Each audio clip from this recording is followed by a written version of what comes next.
Hello everyone, Dan here from the Next Issue Podcast. On today's video, I'll be doing a review for X-Men number 2. This is a new book from Marvel Comics. Let's talk about the creative team before we get into this. This is written by MacKay with pencils by Ryan Stegman, inks by J.P. Mayer, colors by Marte, Gracia, and Fersi Fuentes Sujo, letters by Clayton Cowles. This team is comprised of Cyclops, Beast, Magneto, Psylocke, Kid Omega, Temper, Magic, and the Juggernaut. Yes, that's right. This is the second issue of the old brand new series From the Ashes, a new beginning for the X-Men. For those catching up, Krakoa was disbanded. This group of X-Men have set up in Alaska, and they're really just out there in a mission to save as many mutants as they can. In this issue, Invasion, the X-Men fly to the rescue of a mutant in crisis in San Francisco. The problem?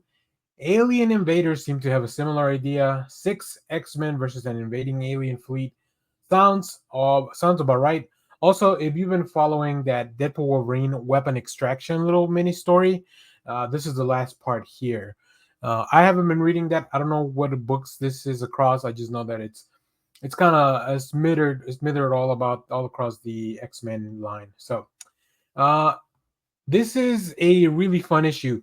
I think the only thing I have to do is kind of recalibrate to make sure that I go into these X-Men books knowing that they're going to be a little bit more disjointed and disconnected from each other than in the Krakoan Age. I think one of the things that the Krakoan Age brought was an overarching story, so you could really feel how a lot of those things ultimately were going to end up connecting each other.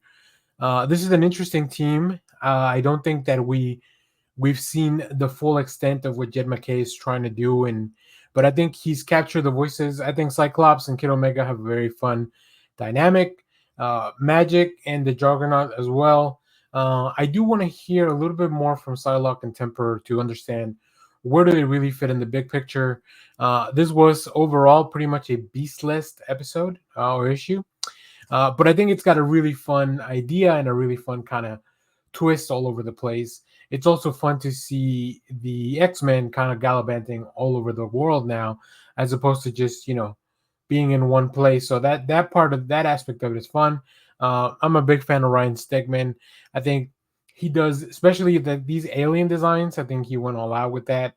And the character designs or redesigns, I think they look very cool. I don't know if they're for everyone. I don't know if Ryan Stegman styles is for everyone, but I appreciate it. I enjoy it, and I like what it's bringing, especially with these like really big fights, space invasion ideas that we're seeing in this issue.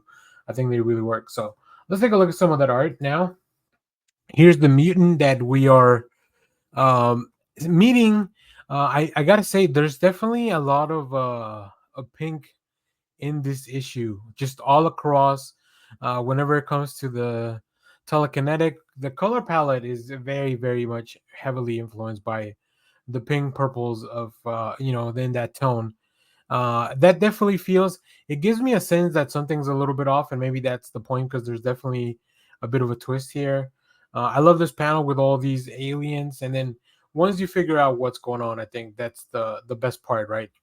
And yeah, just like I said, Stegman, very dynamic movements. I think the Krakoan Age gave us different looks and different approaches to the art.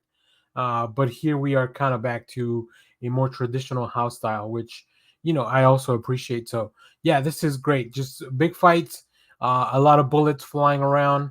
The characters are definitely there's a lot of banter between the characters, but also you can see a lot of teamwork. They deploy a very interesting weapon in this issue. So yeah, overall, really enjoying this. I'm having a good time with it, and I hope other people are, or maybe people are coming back into the fold. So if you enjoyed this, let me know what you thought about it down in the comments. As always, thank you for watching, everyone. Remember to share, like, subscribe, hit the bell so when we go live. That is most Saturdays, 10 a.m. Central Standard Time. Stay tuned. We have more comic reviews, trailer reactions, TV recaps, all that fun stuff in the channel. Thanks for watching, everyone. Bye-bye.